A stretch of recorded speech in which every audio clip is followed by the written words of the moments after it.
Picture this. It's 1497, and you're standing on the docks of Bristol, England. You're about to sail across an ocean into nothing. No GPS, no weather forecasts, no rescue ships if things go wrong. Your vessel? A ship called the Matthew, barely 70 feet long. Think about that. 70 feet. That's shorter than 2 school buses parked end to end. And your crew? 18 men. That's it. Your mission? Find a shortcut to Asia, to the land of silk and spices, to gold. But here's the thing. You're not even from England. You're Giovanni Caboto, an Italian from Genoa. In England, they call you John Cabot. And you've been begging every king, every merchant, every person with money to fund this crazy idea of yours. John Columbus found something sailing west 5 years ago. He claims it's Asia. But you think maybe he's got it wrong. Maybe if you sail from farther north, where the earth curves tighter, you'll find the real Asia, the wealthy Asia, the Asia that Marco Polo wrote about. King Henry VII, he's interested, but barely. He gave you permission to sail, but almost no money. So you scraped together what you could, found some Bristol merchants desperate enough to gamble, and now, well, it's time to find out if you're a genius or a dead man. Late May 1497, the Matthew slips out of Bristol Harbor. You sail past Ireland, your last site of civilization, Dursey Head. That's where you take your final reading. Latitude 51 degrees, 33 minutes north. And now, due west, straight west. Follow that latitude line across an Englishman has ever crossed. But get this, you've got no idea what you're sailing toward. Is there land out there? How far is it? Will your food last? Your water? And your crew of 18 men? They're packed into a space smaller than most people's living rooms, eating hardtack, basically edible rocks, drinking water that turns nasty after a few weeks, sleeping in shifts because there's nowhere to lie down comfortably. Day after day after day. Nothing but water, the same horizon in every direction. Your crew starts to wonder, are you insane? Did you just sail them all to their deaths? But then, June 24th, 5 in the morning, land. After 35 days at sea, longer than most people's longest vacation, you see it, a coastline. Trees, solid ground. You drop anchor, your hands are shaking, you and a small group row ashore. Your feet touch North American soil. You have no idea you just changed the world. So where are you? Cabot thinks he's reached the northeastern edge of Asia. Maybe China, maybe Japan. The riches of the Orient have got to be just around the corner. But he's wrong, spectacularly wrong. He's landed on Newfoundland, the northeastern tip of an entirely different continent, a place that will one day become Canada. You don't see any people, but you find proof they exist. Tools lying around, fishing nets, the ashes of a campfire still warm. These are probably the Beothuk people. They're watching you right now from the trees, wondering who these strange pale men are with their floating house. But you don't stay long. You're nervous, outnumbered, unprepared for a fight. So you claim the land for King Henry VII, plant the English flag, grab some fresh water, And something else catches your attention. The water. It's churning with fish. Get this, the Milanese ambassador to England later reported that Cabot said the sea was, quote, swarming with fish, which can be taken not only with the net, but in baskets let down with a stone. We're talking about cod, massive, thick schools of Atlantic cod.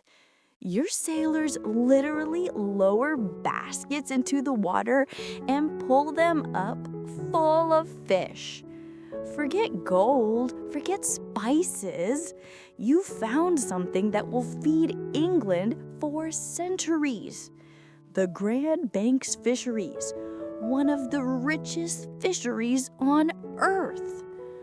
But you don't care about fish right now. You want gold, you want silk, you want Asian cities. So, after exploring the coast for about a month, probably sailing southeast along Newfoundland, you turn around. Time to go home, time to tell the king you found the way to Asia. Welcome home, brave sailors. God bless John Cabot and the Matthew. August 6th, 1497. 15 days after leaving North America, you sail back into Bristol Harbor. Church bells are ringing. People are cheering. You've done it. You've found a route to Asia. You ride to London to meet the king. Henry VII, a king so cheap he's legendary for it, gives you 10 pounds. That's it, 10 pounds. The equivalent of 2 years' wages for an ordinary worker. I mean, you just claimed an entire continent for England, and that's what you get? 10 lousy pounds? But wait, in December, the king has a change of heart. He grants you a pension of 20 pounds a year for life. For Henry VII, this is generosity. You become the celebrity of England. Lorenzo Pasqualigo, a Venetian living in London, writes that you're called the Great Admiral and, quote, vast honor is paid to him, and these English run after him like mad. You're giving away islands to your friends. Your barber gets an island. Your barber, just for shaving you. But here's the thing. You didn't bring back gold. You didn't bring back spices. You brought back fish and trees and stories about empty coastlines. This isn't quite what everyone was hoping for. Still, you're convinced. The wealthy Asian cities have got to be close. Maybe just south of where you landed. Maybe just west. By February 1498, King Henry issues new letters patent. You're authorized to take 6 ships this time. You're going back. And this time, you're going to find the real treasure. Secure the ropes. The mast is breaking. Man overboard. Hold fast. May 14th, 1998. This time, you're not messing around. 5 ships, 300 men. Not 18, 300. These vessels are loaded. Provisions to last months, trade goods, cloth, caps, lace, trinkets to exchange for Asian luxuries when you find those wealthy cities. The fleet leaves Bristol. Everyone's optimistic. Everyone's certain this voyage will bring back gold. And then, John Cabot disappears from history. We know one ship got hit by a storm and limped back to Ireland, damaged and defeated. But the other 4, including the one carrying Cabot, nobody knows. By 1499, Cabot's pension was still being paid, but maybe to his widow, Matea, or one of his sons, because John Cabot, he's just gone. Did the ship sink in a storm? Possible. Did Cabot die at sea? Maybe. There is a legend, probably false, that he was shipwrecked near a place called Great's Cove in Newfoundland, that he got ashore with his son Sancho and some crew, that they died there, either from starvation or at the hands of the Beothuk people they'd been so careful to avoid. But recent research by historian Alwyn Ruddock suggests something different, something incredible. She claimed, based on evidence that unfortunately was destroyed when she died, that Cabot's fleet successfully returned to England in spring of 1500.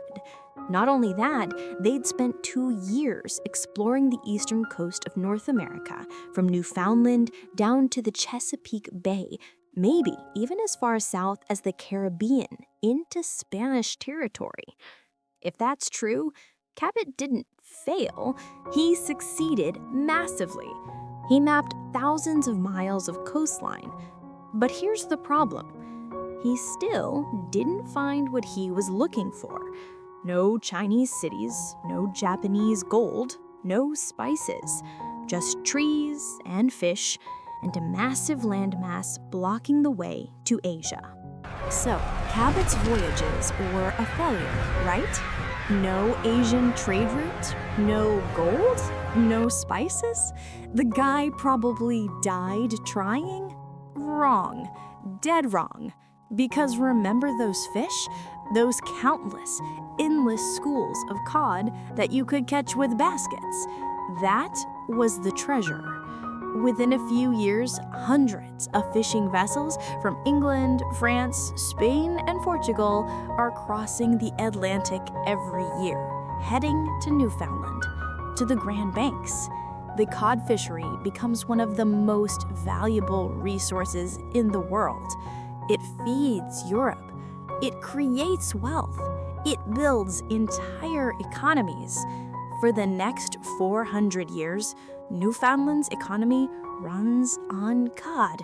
It's not glamorous like gold, but it's real, and it's worth millions.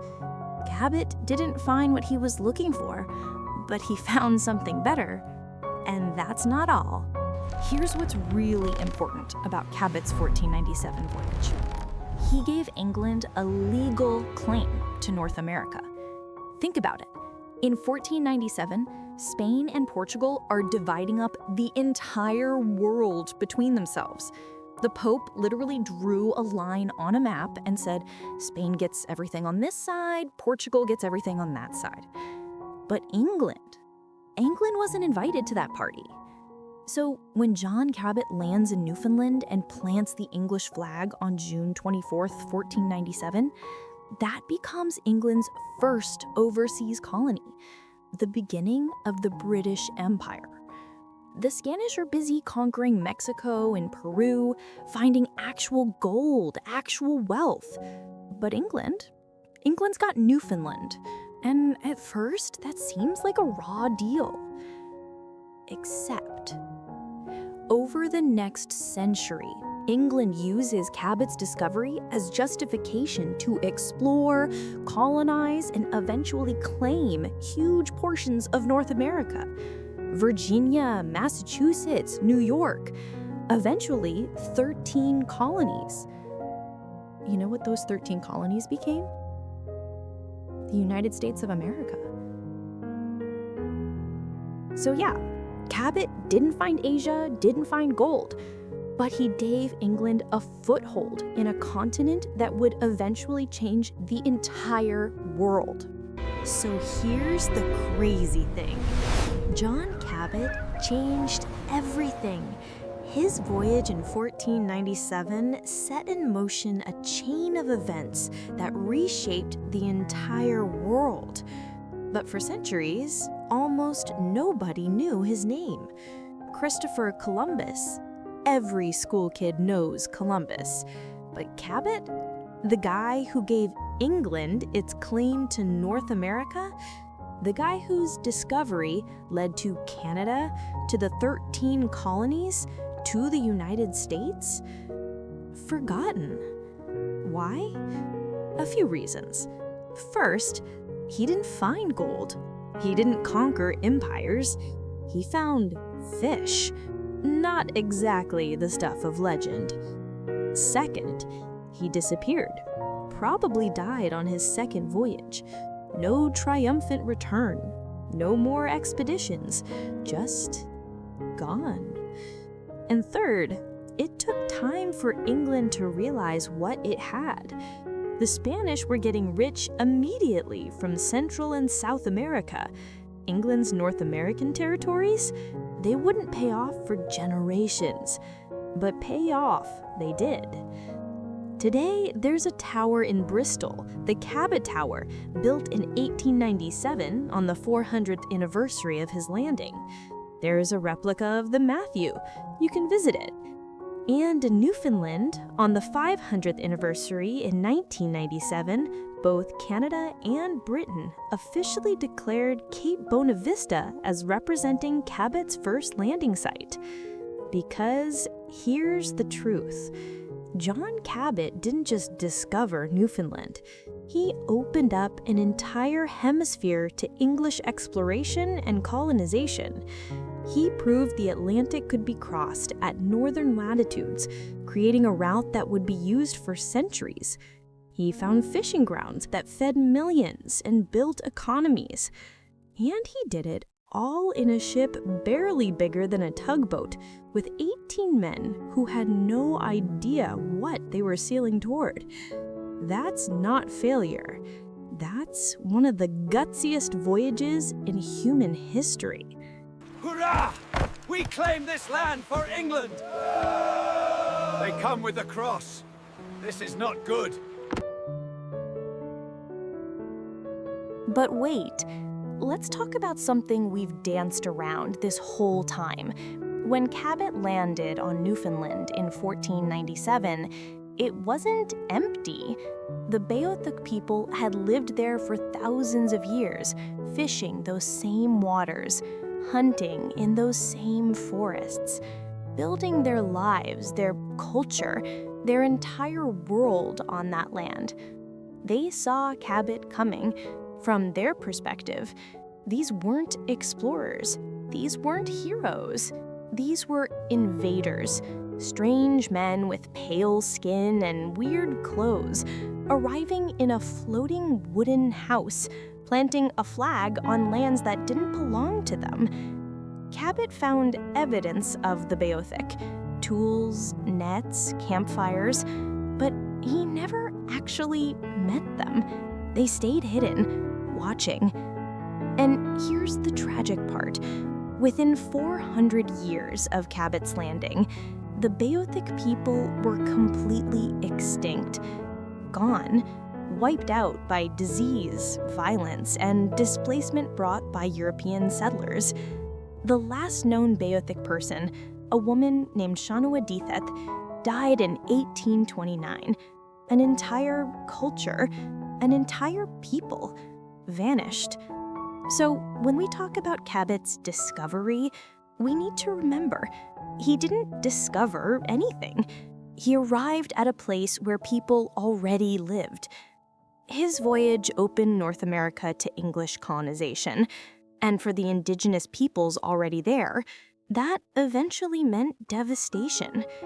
It's a story of exploration, of ambition, of incredible courage, but it's also a story of collision, of cultures meeting for the first time, and of consequences that rippled for centuries. History isn't simple.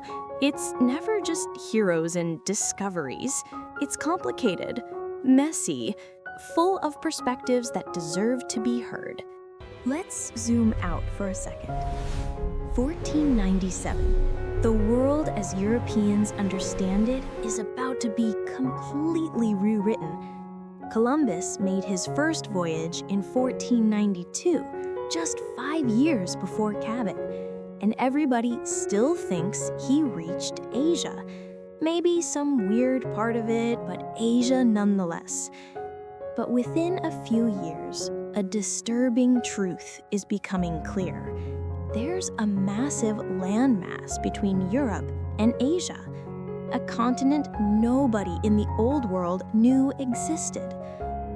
In 1507, just 10 years after Cabot's voyage, a German mapmaker named Martin Waldseemüller creates a world map. And for the first time, this new landmass gets a name: America. Named after Amerigo Vespucci, an Italian explorer who realized hey, this isn't Asia, this is something completely different.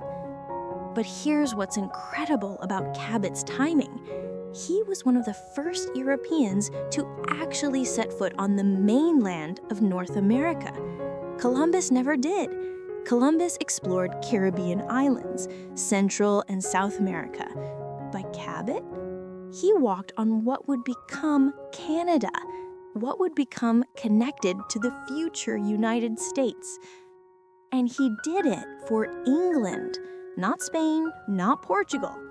That matters because for the next 300 years, the race for North American colonization is on. France sends Jacques Cartier in the 1530s. England sends more explorers, more colonists. Spain pushes up from the south, and all of it traces back to that moment on June 24th, 1497, when a Genoese navigator working for an English king stepped onto a rocky Newfoundland shore and said, "This belongs to England now."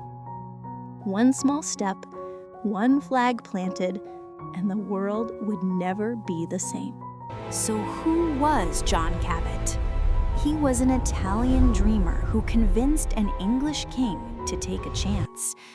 He was a navigator brave enough or crazy enough to sail into the unknown with barely more than a rowboat.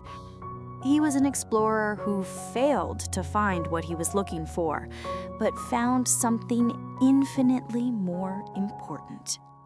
He gave England its first foothold in the New World. He discovered fishing grounds that fed millions. He proved the Atlantic could be crossed quickly at northern latitudes. And he opened North America to centuries of English exploration, colonization, and eventually independence. But he was also the first of many uninvited guests to indigenous lands, the beginning of a story that would bring tremendous suffering to the people who were already there. History's complicated like that. Cabot's courage is real. His achievement is undeniable. But so are the consequences. In 1497, John Cabot sailed into the Atlantic with 18 men and a dream. He came back with a new world. And whether you call that discovery or invasion, exploration or exploitation, there's no denying it changed everything. 2 continents, millions of lives, centuries of history. All because one man refused to believe the world was already fully known. Here's the thing. We just covered one explorer, one voyage, one piece of the puzzle. But America's story, it goes back 15,000 years. Ice Age hunters, lost civilizations, ancient cities, treaties that changed the world, mysteries that still aren't solved. We're connecting all the dots from the very first footsteps to the world you know today. Hit subscribe because this story, it's just getting started.